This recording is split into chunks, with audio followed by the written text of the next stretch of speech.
All right, what is up, everybody? Welcome back to another CaptchaCast. I don't know what in the hell I did with my earbuds, so this is gonna be just a phone mic CaptchaCast, and hopefully you guys can hear me all right, and I stay loud enough. We're gonna try to project a little bit during this one. We'll see how it goes. Crack open another Corona Sun Brew, unofficial sponsor, but these things are fucking delicious.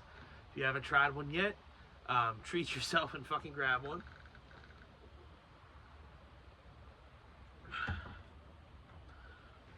They taste like summer. And summer's over, unfortunately, but sipping on one of those, you feel like it's kind of not yet. You feel like it's still hanging around. Speaking of the weather, the fucking wind has been absolutely insane today. Kind of interesting because the way I set my phone up, it's like on like a screen. So I'm wondering if the wind's gonna blow it over at some point. We'll find out. If you see the camera go crazy. And yes, I do know you've been wondering, but we are that high tech here at CaptchaCast. We do have the phone camera and the phone audio. Huge crew, huge equipment budget here. Anyways, y'all, hope everything's been going good. Just been going good with me, just been working, chilling, watching some Steeler football. Nice win over the Colts this week, which we really needed because last 2 weeks were very ugly, especially defensively. Excuse me, looking a lot better this week. So that was nice. And then besides that, just been paying attention to what's been going on. I guess there's a few real big storylines right now. So let's go ahead and get into it. I guess the biggest storyline right now is Zohran Mamdani has won the mayor race in New York City. And I have a lot of thoughts on that, honestly. First of all, it's hardly a surprise. Mamdani ran a much better campaign, and the best the establishment wing of the Democrat Party could find was Andrew Cuomo, who everybody on both sides hates for killing old people during COVID. Like, what? Here's the thing. The funny thing about that, no matter if you are still, because there's still people like this out here, if you're still super pro-vaccine, pro-COVID, fucking they didn't lie to us, Fauci's a saint, even if you're one of those people, you still are like, oh, Andrew Cuomo killed a bunch of people because he didn't report the COVID right, or blah, blah, blah, whatever. And then if you're more common sense about COVID, like most people are nowadays, and think the whole thing was a scam, then you're like, oh, those people definitely need to die. I mean, the virus wasn't a scam. The virus was real, but had they not shuttered people in their homes, I don't know, maybe things could have been different. But anyways, he's universally hated on all sides of the political spectrum from that. So I thought that was an incredibly stupid candidate to run. And then during the primary, like literally the first debate, and to show you how big of a moment this is, I couldn't tell you probably anything else that's ever happened from a New York, or any mayoral debate for that matter, anywhere. And this one, instantly, I saw it the day of, because they asked every candidate for the mayor of New York City which foreign country they would visit first. And they all go, Israel. I'd go to Israel for the 5th time. I'd go to Israel for the first time after my son's bar mitzvah. I'd go to Israel. I'll go to my first trip to Israel. I love Israel. Blah, blah, blah, blah, blah. Israel. All of them in order. Like it's seriously, if you made a skit about it, or like were trying to make satire, you couldn't have done a better job of the literal debate and their answers to it. And Mamdani goes, I would stay in New York City.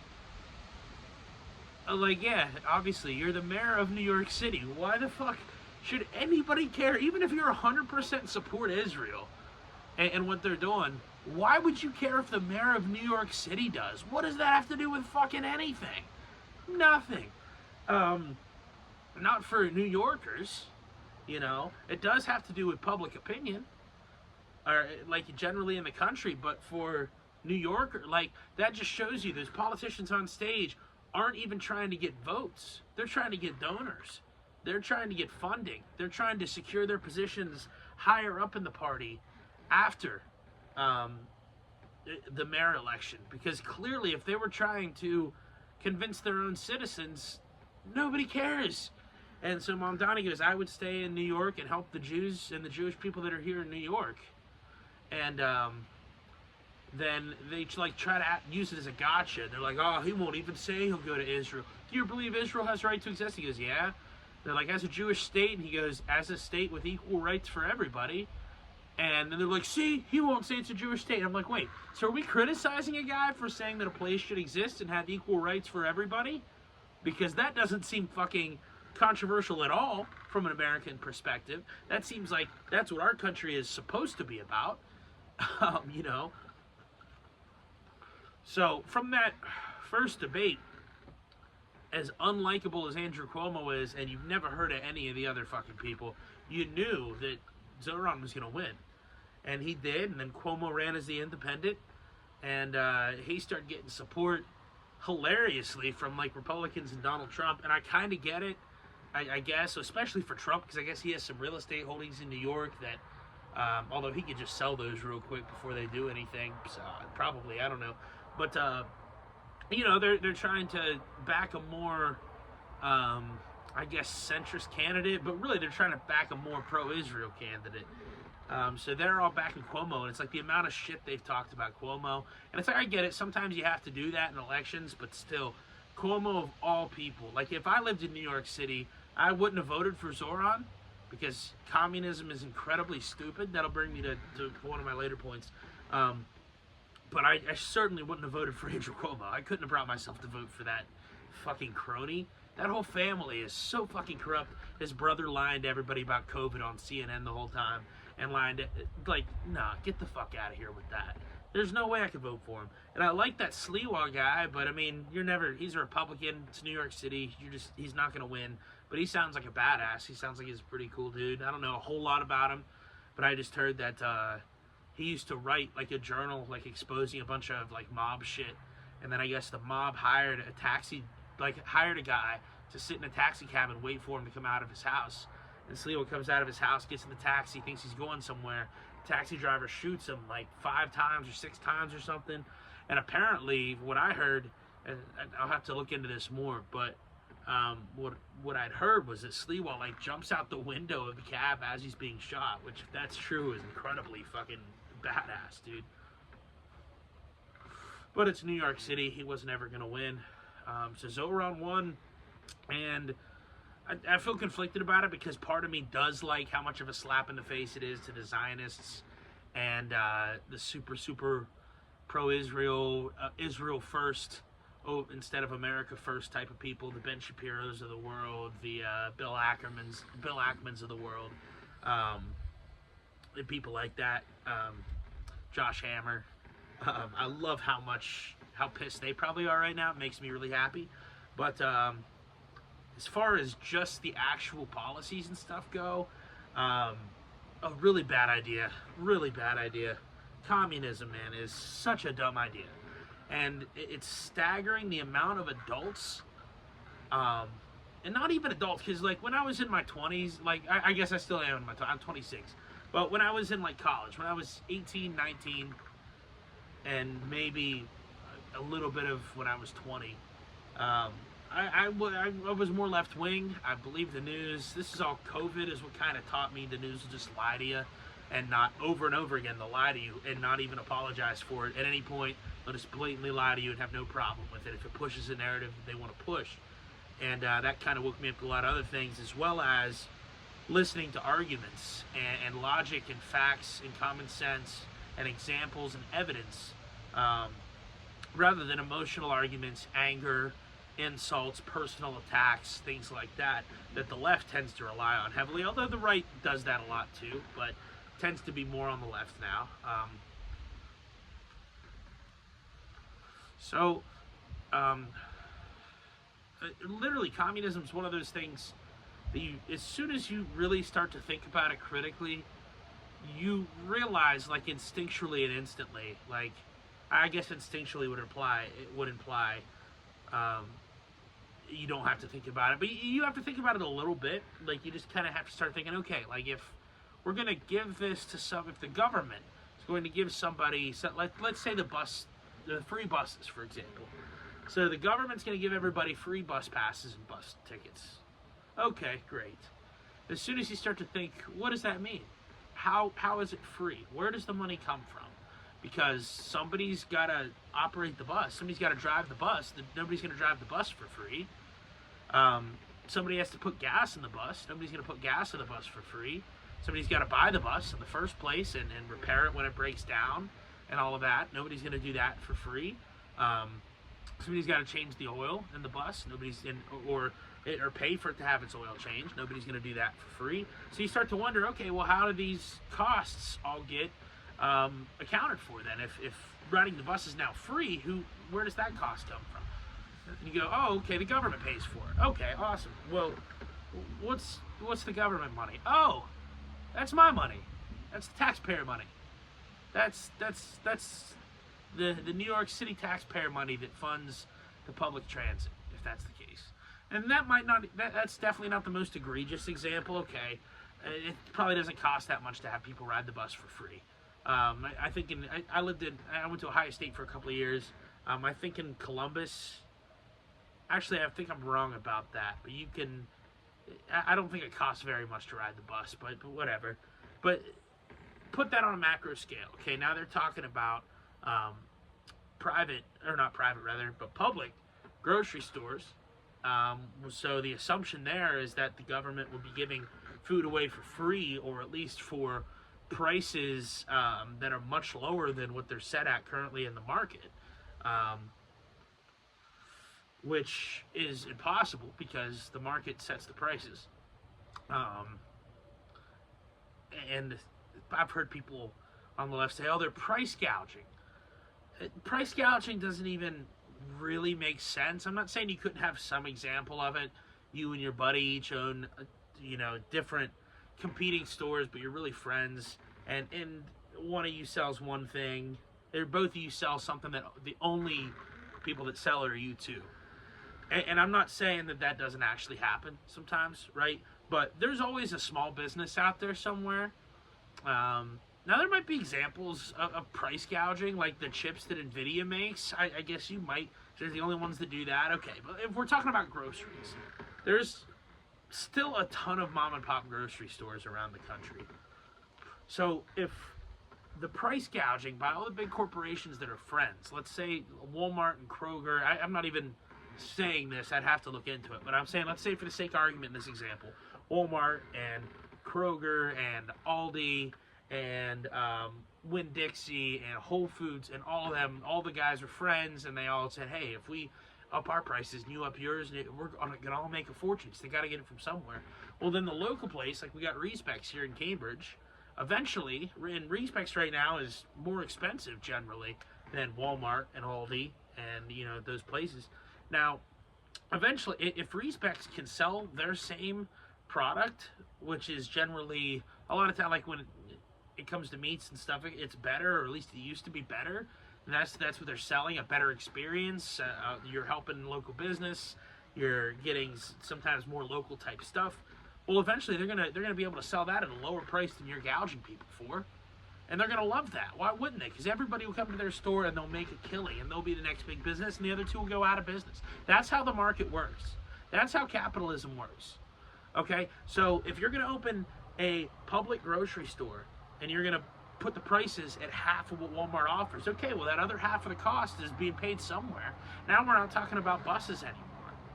Now we're talking about, if you go down a grocery store, how much, and I don't even know the number, but how much in dollar value, how much is in that store? I'd say easily hundreds of thousands of dollars. I don't know. I'd have to think, but I'd say easily tens of thousands, more likely hundreds of thousands. And in a place like Walmart, I wouldn't be surprised if it's like $1 million worth of stuff in that store. So now, how much is this private government store going to have in it? Is it just going to be, you know, I don't even know. Because even if it's meat, look at the prices of beef. So how much beef's going to be in that store? I mean, anyways, what I'm saying is that cost has to come from somewhere. So the taxpayer is going to end up funding that cost. And I don't see how anybody can't instantly wrap their head around it. As soon as you get there, you're like, oh, never mind. Because what that does is that punishes people who work and who do pay taxes and who pay into the community that we all live in and who follow the rules and do things right and are willing to participate in our society for the better and help produce things.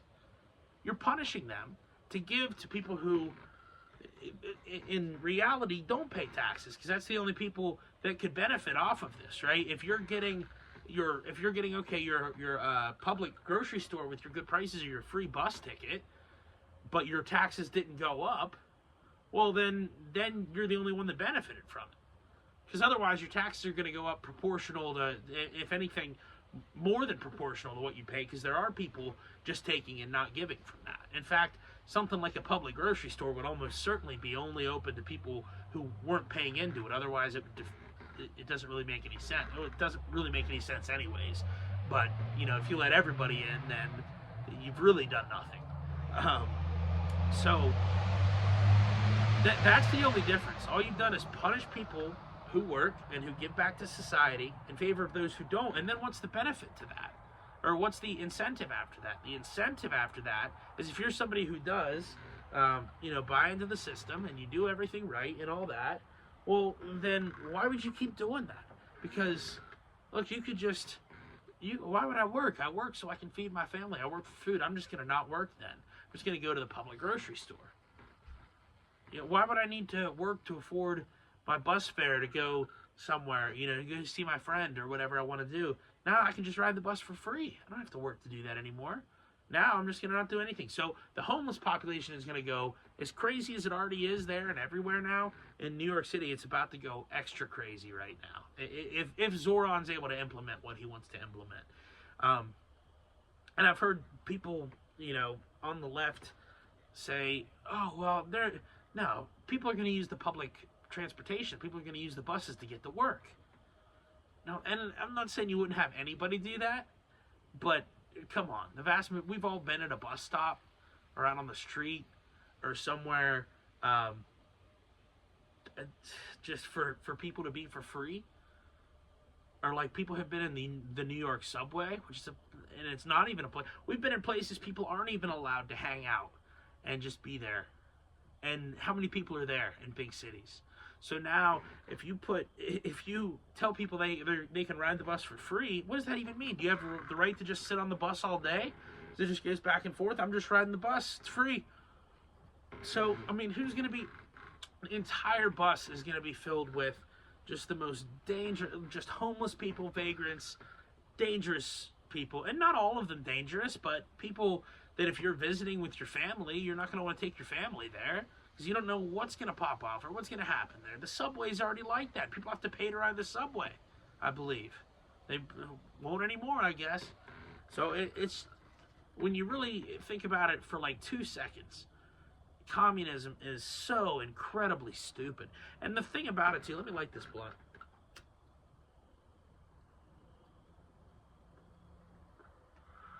The thing about it is, even if it works the way that it's intended to work and it's claimed people want it to work, it still doesn't work, because that's what everybody says, right? Well, nobody's done it right. Socialism isn't communism, which, by the way, it's just one's Budweiser, one's Bud Light. You know what I mean? Like, it's same thing, just on a different scale. But even if it works completely, so the examples that I was giving, that's communism working 100% how it's intended to. Now, what, I won't even say usually, what always happens, because even if it's not the person who envisioned the system, say Zoran Mamdani, say he's completely 100% genuine with all he's saying, and he just wants to help out poor people, and he doesn't understand why communism is such a bad idea. He's going to do it all the right ways, and yeah, the taxpayers, the taxes might go up a little bit, but hey, it's going to help people out, and we can all chip in and do a little more. Okay, say you're at that. Well, the next person that gets in charge after that, usually it's the first person, but even if that first person is all true and all genuine, once that person dies or is out of power and the second person takes over in that same system where you've given the government all of that power to control food supplies, clothes supplies, because eventually socialism, communism, the government owns everything. Look at China. That's how, and China's even gone more capitalist now, but that's kind of how China used to work, is every company was owned by the government. And the government then parcels things out from those companies, not based on need, but based on, and not based on effort, but based on just even. You get two, you get two, you get two. So what eventually happens, you've given the government control of all of that. So then as soon as somebody comes in, and it doesn't take very long, but as soon as somebody comes in that has an inkling of evil or selfishness to them, and I know what you're thinking, right? No politician would ever be selfish or evil at all. That couldn't happen. As soon as one of them gets in, you've given the government all of that power, and they assume the seat as the head of that government. They take all of that power and the control over your food supplies and clothes supplies and housing supplies and housing in general, houses in general. Once they take over all of that, then it's theirs to give to who they will. That person, a lot of times, is themselves or the ones around them, their family. And oftentimes, almost always, it goes to those who praise the government, and any of those who speak out against the government or say anything negative, well, you just don't get your food today. And you know what? You don't get to live in that house anymore. The government's kicking you out because the government owns that house. You spoke out against the government. We're giving that house to somebody who likes the friendly, nice government that would never hurt anybody. Oh, yeah, you don't get any food anymore. Sorry, you can starve. Because if you starve, you know what? Less people that are going to disagree with my government. And that's how communism works. Every single goddamn time. Now, and I don't even... To tell you the truth, I need to look more into... I've done a decent amount of research about, like, Stalin and Mao and Castro and these guys. I'm nowhere close to an expert on it. I need to do more. But it's just crazy, because even the first thing that you learn, once you learn about the first 4 facts, like with Stalin about the purges and the famines and things like that, as soon as you learn the first basic facts about all these guys, you can see, oh, okay, this is just a pattern that works like this.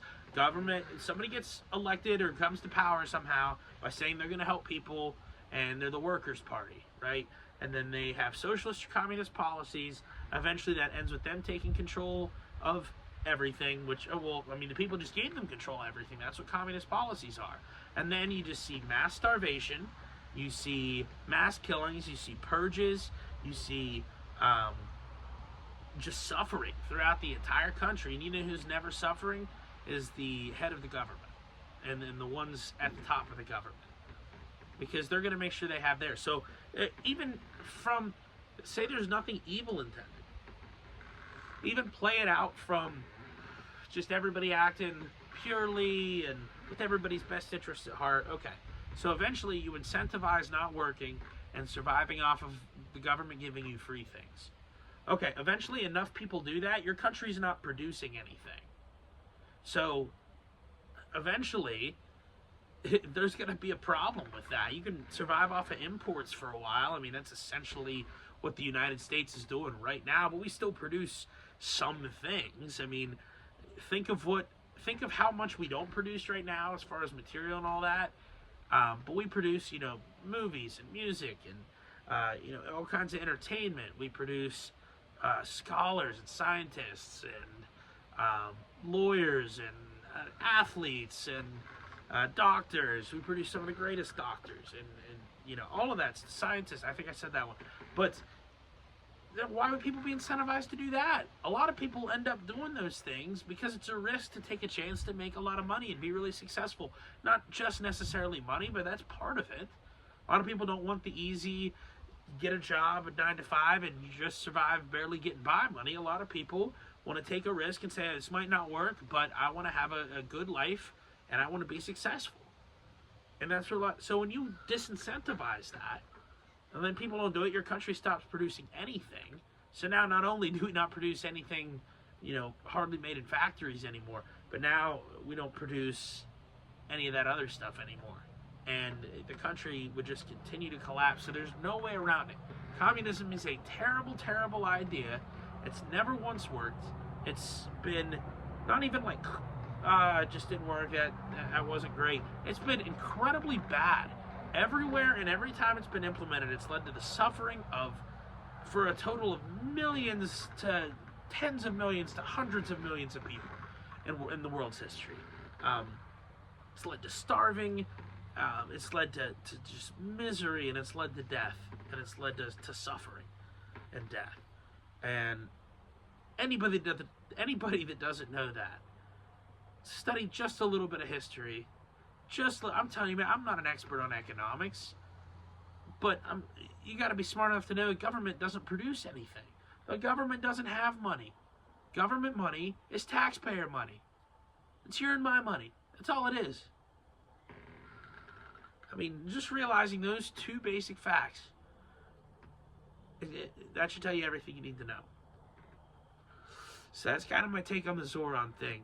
And one of two things is going to happen. Either he won't be able to get hardly any of what he needs done, which would be the best case scenario short term for New York, or number two, he will, and it'll fail spectacularly. And New York will crash and burn and be considered worse than LA now. So we'll see what happens. Good luck, New York. I do pray that nobody gets seriously harmed. And we're already hearing about max exoduses of people buying houses in Florida and fleeing New York after this election or in the days leading up to it. So we'll see what happens. It's going to be interesting. There are actually a lot of stories going on right now. Since we've done the last CaptchaCast, I'll probably let this one go a bit long today. One of the other stories, Tucker Carlson recently had on Nick Fuentes, and the world is losing their minds about it. So my background on Nick Fuentes, I never really listened to him at all. I'd heard a lot of other people talk about him, and I had heard pretty much two things, I guess. I heard some people say he's a racist, and he's, a neo-Nazi, and, well, I guess I heard three different things. I heard that from a lot of people, and then, from Tucker Carlson, I heard he's a Fed and he's gay. I'm like, that guy doesn't sound cool at all. And then, I think it was Dave Smith and a few other people, the people who I heard him go, yeah, he's got a lot of racial ideology that it doesn't really make a lot of sense, and I disagree with him on. But he does make some good points, and hey, at least he doesn't support this genocide going on in Israel. It's like, all right, yeah, I mean, I guess some slight racism is better than full-on genocide, right? And that's really kind of, I guess, the two sides of the coin with that, Now, the world's not in those extremes, but I'm saying if you had to pick one, so I was like, all right, I've heard how many of these Zionists go on and talk. I'll listen to Nick Fuentes. Dave Smith had him. I didn't go and listen to Nick Fuentes' show. I wasn't going to seek him out to listen to him. But Dave Smith had him on. And Dave Smith, I think, has the best political takes of anybody out there right now. I think generally, as far as arguable, debatable, 100% facts, no speculation, just sound logic, reasonable arguments, facts, evidence. Excuse me. Dave Smith is the best out there right now. So he had Nick Fuentes on, and it was a really good conversation. And during it, I was like, okay, he's not an idiot. He's not this evil guy they make him out to be. And it is kind of the latter of, yeah, he's got some racial ideology that doesn't make sense and that I don't agree with. But he does make some good points about some of the things. He's clearly very intelligent, and he's a very good speaker.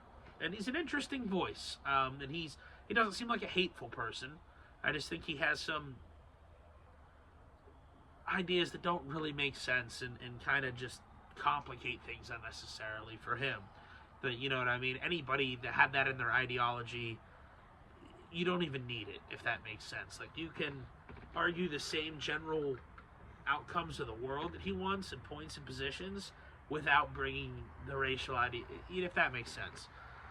So anyways, then Tucker had him on, had a very sad, and during Dave's interview, Dave even expressed that to him of like, okay, this is why I think you're wrong about like the racial part of it. Like, not all Jews are guilty in this. And Nick Fuentes even said like, no, I know that. I'm not saying they are. His whole thing is he just thinks like communities tend to almost subconsciously act in things that are what's better for the community than necessarily the country. So, for instance, like he thinks there's a subconscious thing with Jews or, but let's say any group. I mean, even white people. He would say you're trying to act without even realizing you're acting in your group's self-interest just because it's natural to us. That's his thing. And I think there's maybe a kernel of truth to that, but I don't think it's I don't know what the word I'm looking for is, but like all-encompassing. I do think that is the word.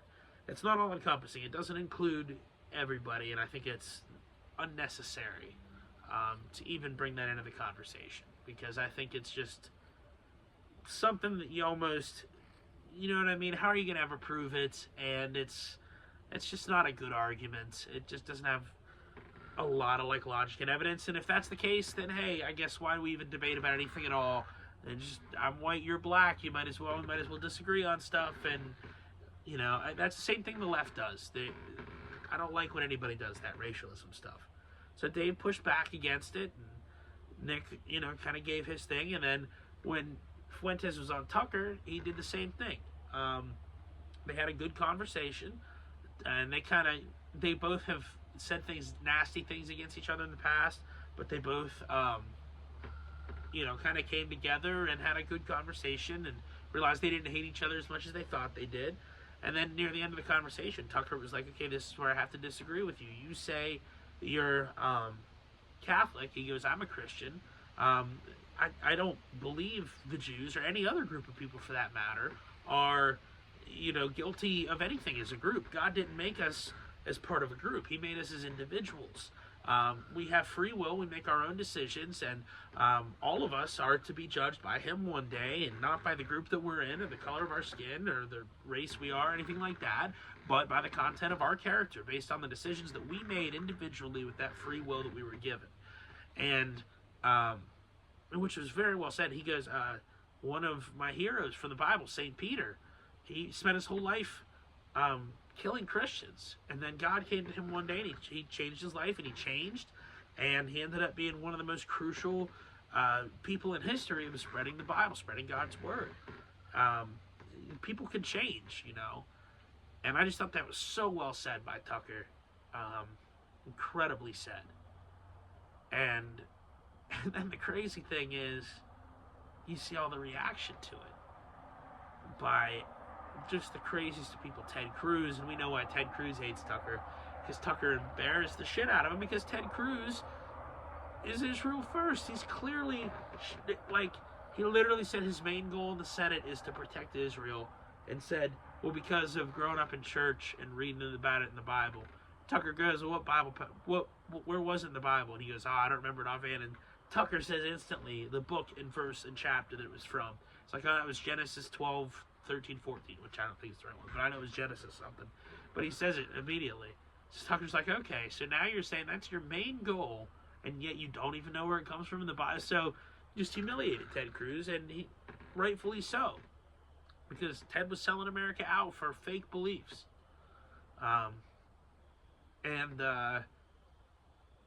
Yeah, so we know that's why Ted Cruz doesn't like him. But there are a bunch of other people at this thing. Randy Fine, I think, is the one guy's name. And apparently, I think that's that same dude.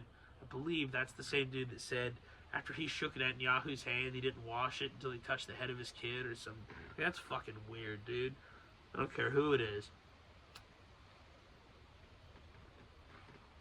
Unless it's Jesus himself, that's a weird thing to do. Or maybe like a great Pittsburgh Steeler.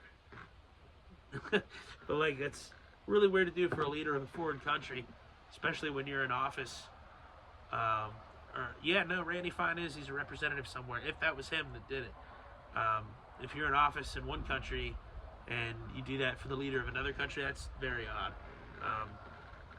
But they're all criticizing him up in arms. Tucker Carlson's not MAGA, they're saying, and all of this, and calling him an anti-Semite. Oh, it was fun. He said Tucker Carlson's the most dangerous anti-Semite in America.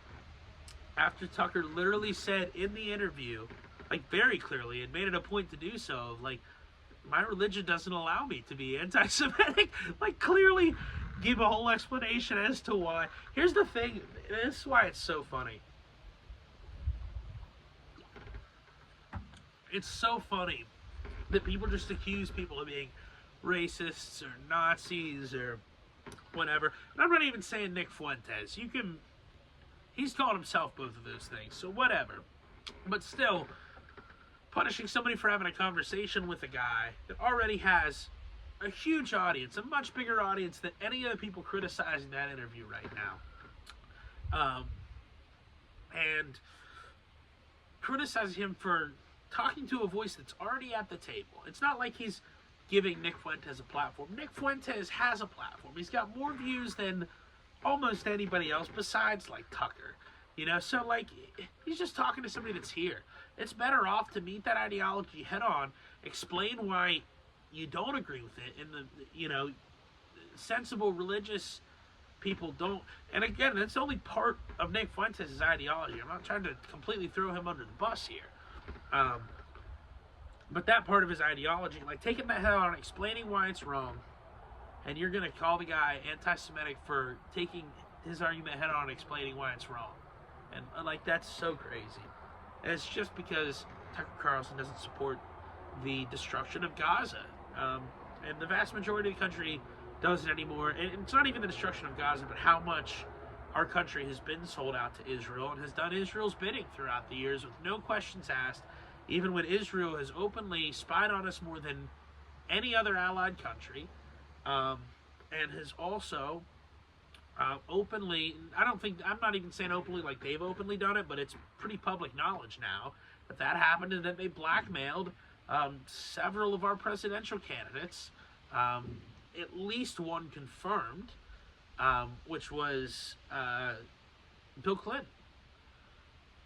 Because Monica Lewinsky, Netanyahu's, I can't remember if it was Netanyahu, I believe it was, but it might not have been, but it was Israel, somebody related to Israel with Israel ties, basically showed him like the pictures of him with, oh god, I'm blanking, I can't remember his name, Monica Lewinsky, brain fart, him with Monica, and fucking basically said, you wouldn't want this to be public, would you? And Bill switched his vote on this, I think it was funding for Israel bill. JFK, obviously, a lot of us know the story. JFK openly hated Israel, and he openly not hated Israel, don't get me wrong, but it hated that we were funding Israel so much, and didn't like that Israel was spying on us, I believe. I need to relook back into this, but I know he was about to vote against something big that was going to help Israel, but wasn't going to help the United States. So, again, why are we doing it? And he also wanted to scatter the CIA into 1,000 pieces. We all know how that turned out for JFK. So,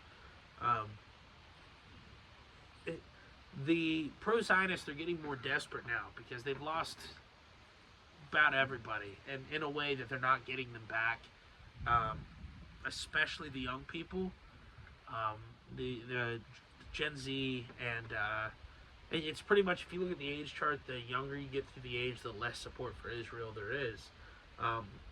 So what did they do? a lot of the speculation is that Charlie Kirk's death was a part of it.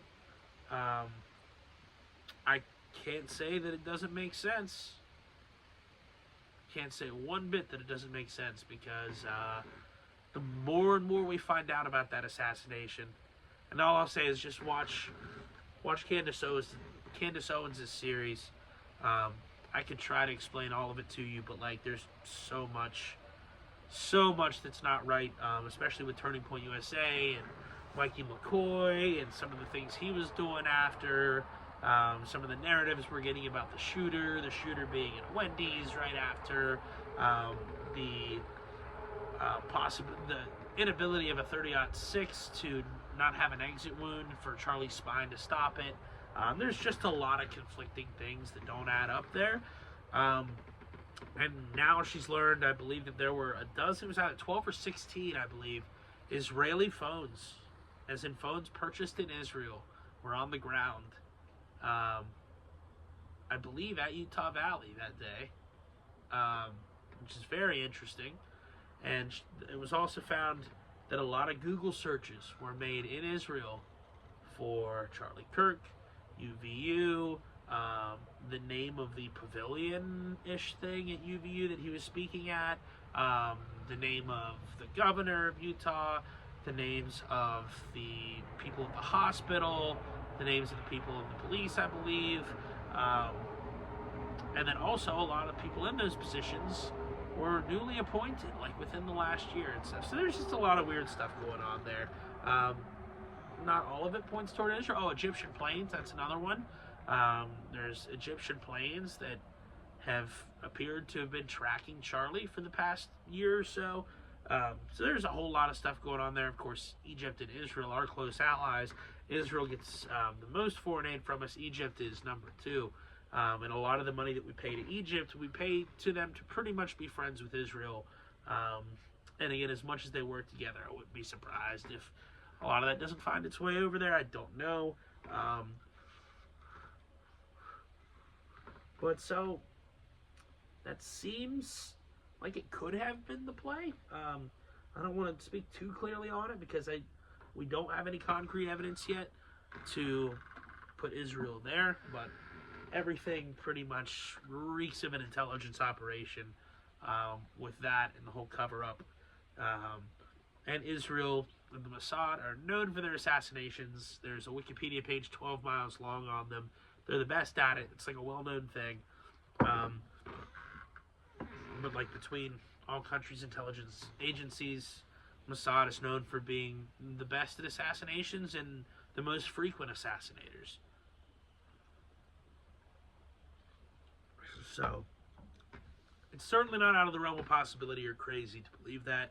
I think the official story we're getting makes far less sense. And if you really look into it at all, again, watch Candace Owens' series. She gets into all of it. It just doesn't make a lot of sense. So,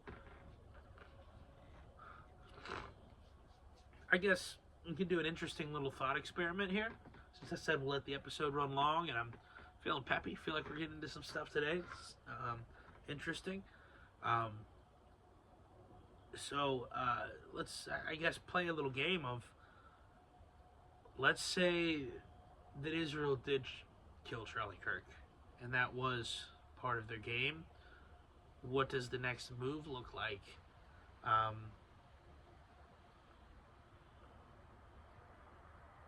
I guess, I don't know if it changes. Well, it doesn't change. It doesn't change because whether they did or didn't, what they're doing right now is pretty despicable. Using Charlie Kirk's name and reputation and spirit to try to win everybody over to Israel, even though there's text from Charlie Kirk. That's another thing that doesn't fit right. Text from Charlie Kirk, I believe 48 hours before he died, that say he is done being pro-Israel. Very disingenuous of them to then paint him on their Israel cross. Josh Hammer evoking his name to try to sell his book over and over again. Netanyahu coming out within a day and saying, "Oh, Charlie wrote a letter about how much he loved Israel and all that. He's truly pro-Israel." Blah blah blah blah blah. And then the full letter gets released, and yeah, he did say how much he loved Israel. But then after that, pretty much the entire body of the letter was, listen, we're getting killed out here. We can't just keep calling people anti-Semitic and stuff for not agreeing with us. I need, we need to have reasons that we're doing this, or arguments, or blah, blah, blah. That's basically saying, like, you're giving me nothing to work with here. You're just, like, killing all these people. He didn't say it this way, but, like, it was, still the time of the Gaza conflict, before the peace agreement had been reached. We'll see how that goes. But, he's basically, in my opinion, telling him, look, you're just out here murdering civilians all day, and you don't have any reason or defense for it. Like, I get the initial defense, but, like, we're a long way past October 7th. We need to come up with something. So, anyways, Charlie Kirk was clearly starting to question that relationship. A lot of funding was getting pulled because of him having Tucker Carlson on and not budging about it. He later ended up saying he wanted Candace Owens on. A lot of flack was on him for hosting the debate with Dave Smith and Josh Hammer. And I actually watched that debate when it happened, because I'm a big Dave Smith fan. And I know he had mentioned, I had never heard of Josh Hammer before that. Dave had mentioned debating Josh Hammer before and wiping the floor with him, as Dave usually does, especially in these Israel debates. I've never seen him lose one.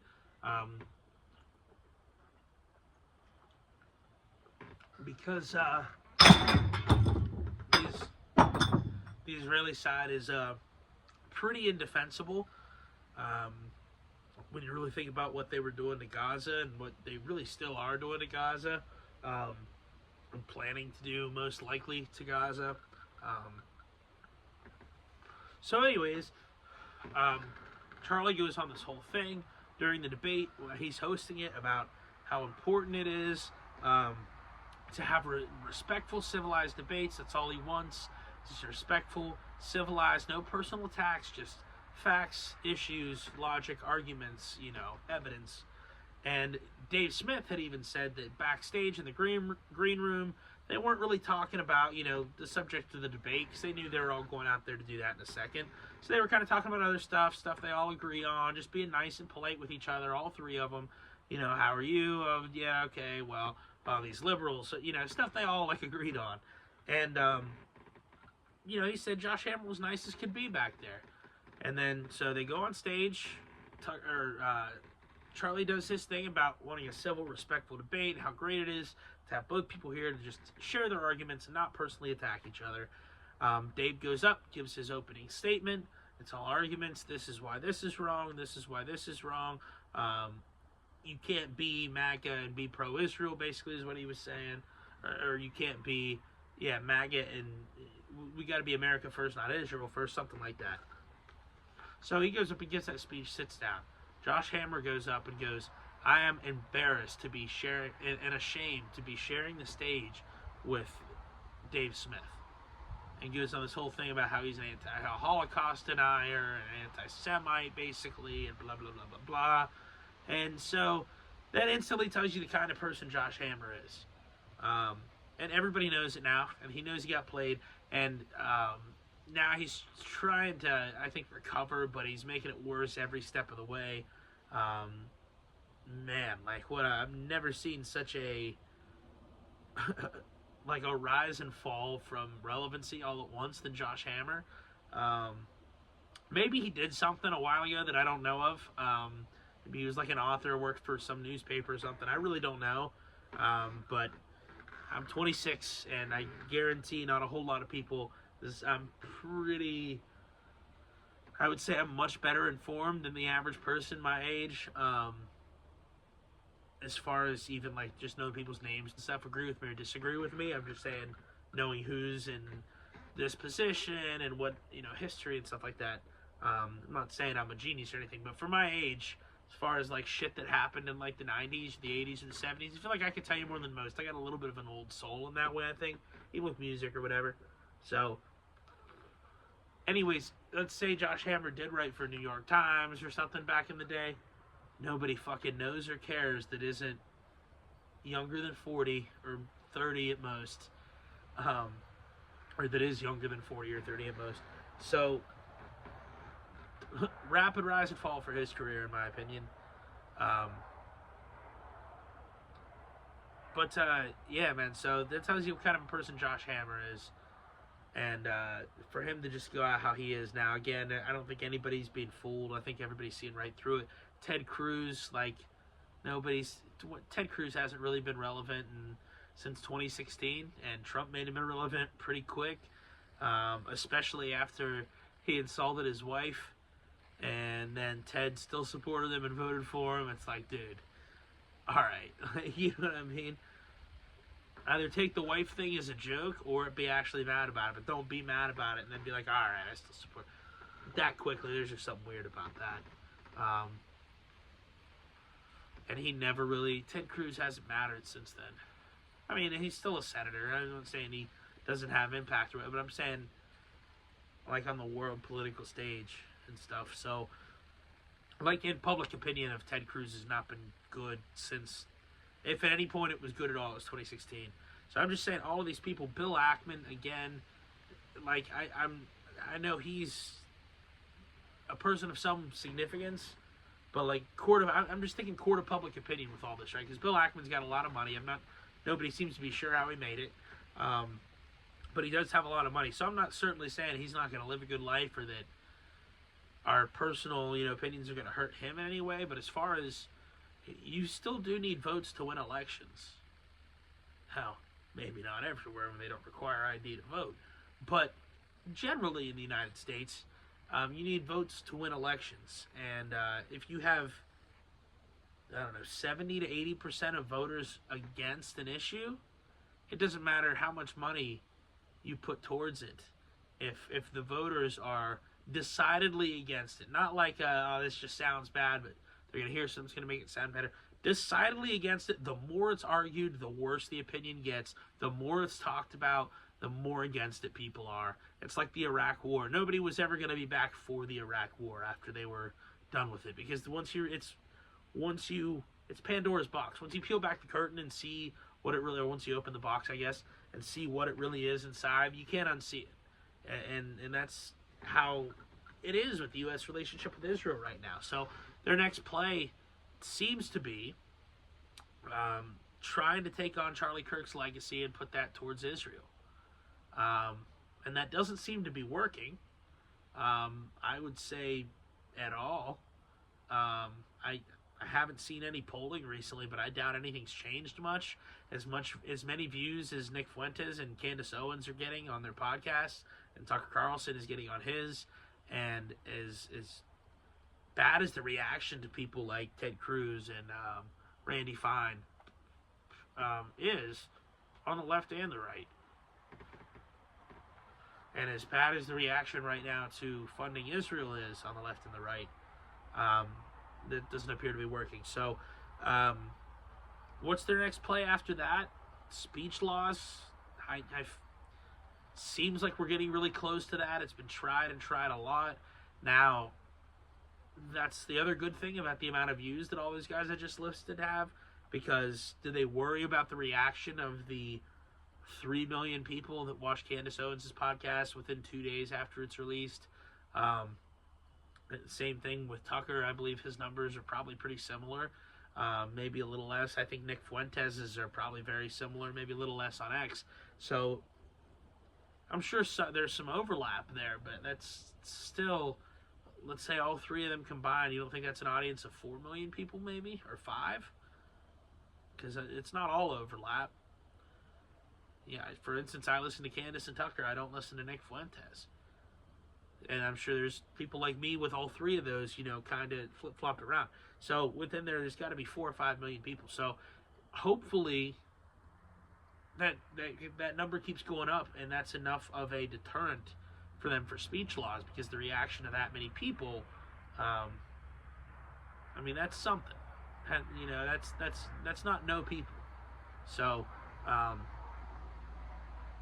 hopefully that number keeps going up. And then you got a lot of people that feel the same way, but don't actually watch it or don't count for views, aren't on an account or whatever, So hopefully that's enough of a deterrent for speech laws, that and getting reelected, because they're vastly unpopular. Democrat, Republican, speech laws are vastly unpopular on both sides, left and right. So what's their play after that? That I don't know. There seems to be a lot of hinting. Perhaps I don't know. Candace said this, and when she first said it, I was like, really? I thought it was going to be a specific clip, but then I kind of realized, I have been getting that vibe, though. You know what I mean? I don't remember 9/11. I don't remember if there was a lead up to it or anything. A lot of people, I know Alex Jones, obviously I was 2 during 9/11, so I don't remember it. It's not like, I can't remember that day now. I was 2 years old, so I don't remember, anything from it. But so I don't know if there was a lead up to it, but I knew there was a lead up, but one you could feel in the air, one that's palpable. I know Alex Jones predicted 9/11, and supposedly a lot of other people did too. So, I guess if you were well enough informed, maybe you could have predicted it. But it kind of feels like we're there now. Just feels like there's one crisis to the next, First, the crisis was Trump's, not first, but, it was terrorism, since I've been alive. The crisis was 9/11, Bin Laden, terrorism, Al-Qaeda, okay. Then it was ISIS, and racism, homophobia, transphobia, Trump, then COVID. And since then, doesn't it feel like we're kind of due? And I'm not saying I want it to happen. I hope to God it doesn't. But it seems to be a planned, media-type crisis. Hopefully, and again, it's kind of nice doing this podcast, because I think about this stuff all day and all day, and I'm like, man, what's going to happen? What are we going to do? And, with some of this stuff, I start to find silver linings that I wasn't thinking about. So, hopefully the silver lining for this one is just not enough people watch the news anymore for that to work. Enough people are awake to the propaganda and all that even if there is some sort of terrible event and all that, they're going to be paying more attention to Candace Owens' coverage of it. Tucker Carlson's coverage of it, Nick Fuentes' coverage of it. And I'm even saying for better or worse, but it is better than a coordinated, planned propaganda campaign. Absolutely. It's better to have hundreds of different voices that most of whom aren't going to be completely 100% right, and most of whom aren't going to be completely 100% wrong either. That's kind of how life is. The more you realize it and become a realist, the news acting like they have things 100% right is disingenuous in and of itself. It's almost like as soon as they do that, they don't. Because nobody has 100% of everything 100% right all of the time. So that is the nice thing about independent podcasts. And it's you do have to be careful. You got to think about where the information came from and keep track of people's records on things when something comes out that proves them right or proves them wrong. One of the things that made me become a fan of Dave Smith, he was always against COVID from the very beginning when it was very unpopular, and eventually he was vindicated and proven right with a lot of what he was saying. And so people like that are really who you need to watch for. And again, I'm not saying even all those people will be 100% right all the time, but it's kind of, if you hear the same, 4 or 5 bits of information on 100 different independent platforms, there's a decent chance that they're true, or at least as close to the truth, as you can fathom. And then, if you hear a few different bits of information on all those 100 independent platforms, you're like, okay, well, the truth's probably somewhere in between here. I got to find what's going on. Well, this person, this podcast, he might believe this because he's got a Republican view, or he might believe this because he's got a Democrat view, or she might believe it because she's libertarian or whatever. So it's so much better.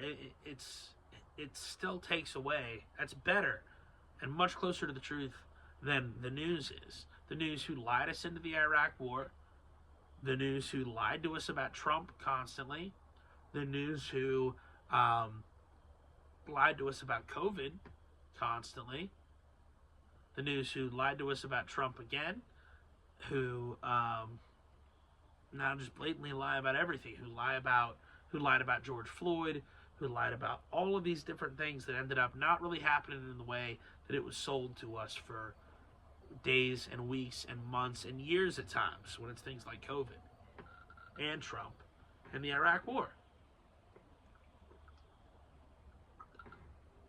But what's the difference? Can't podcasters lie to you? Yeah, they sure can. But if you have 100, and there's much more than 100 too, there's thousands of podcasts out there that are all independent. I'm not saying some of them aren't coordinated, but the vast majority are independent of one another. So coordinating something and getting them all to say the same exact thing is going to be very difficult. When the government is involved in the news and they're reporting on something that the government's doing, how easy do you think it would be to get all of that network of people to report the same exact information? And there's zero conspiracy in this. There's clips you can look up right now on YouTube, and it'll be local newscasters, right? All from different places, but all affiliates, like a CBS affiliate of like Chicago and Louisville and Columbus and New York, and all these different, hundreds of them. Tens of them at first, then it grows to like hundreds. All these different affiliates, and they're all saying the same exact thing word for word. And they've done it a bunch of times. There's one that I remember that was like, I think it was Trump is a threat to democracy, blah, blah, blah, blah. And you can hear it starts with 1, then like 3, then 5, then 10, then 20, then 50, then it just keeps growing. And it's all them, all in unison saying, Trump is a threat to democracy. He is, or Joe Biden was another one. What was it? What did they fucking keep saying about him? Sharp as a tack, that's what it was. He's sharp as a tack, even though evidence points that he's sharp as a tack. Something like that. So, like, anybody still stuck in that matrix. And granted, it's not many people. But, still, get out of that matrix if you can.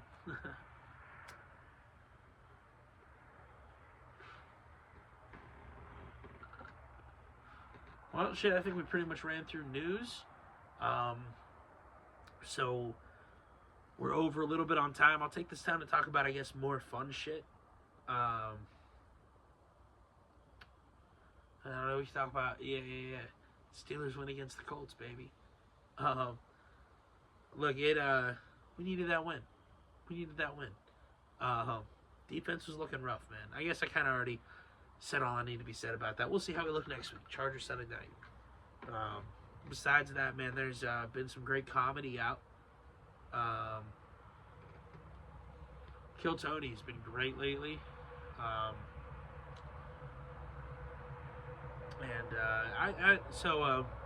If you guys haven't checked it out too, check out the podcast Legion of Skanks, one of my favorite comedy podcasts. Actually, Dave Smith, same Dave Smith who was a political commentator, is part of that comedy group as well. But Big J Okerson's in there; he's fucking hilarious.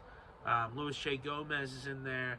They're all hilarious on the podcast. They got some great guests, some great segments on there. It's just a good time. They go balls to the wall, man. They're hardcore with shit. And they've been dropping a bunch of clips. I only got into them, I don't know, a year or two ago. And they've been dropping clips lately of like their old episodes and shit. So it's been pretty interesting to see that. They had some hilarious clips, like the presidential campaign. not even the U.S. They had people run for president of Legion of Skanks. Those are some great moments. The trial of who dosed Big J, Those were some great moments. That one had Sal from Impractical Jokers in it. So yeah, man, check out Legion of Skanks. They got some really good content. They've been my favorite podcast lately, even though it's been old clips that I've been watching. Matt and Shane's Secret Podcast is always great.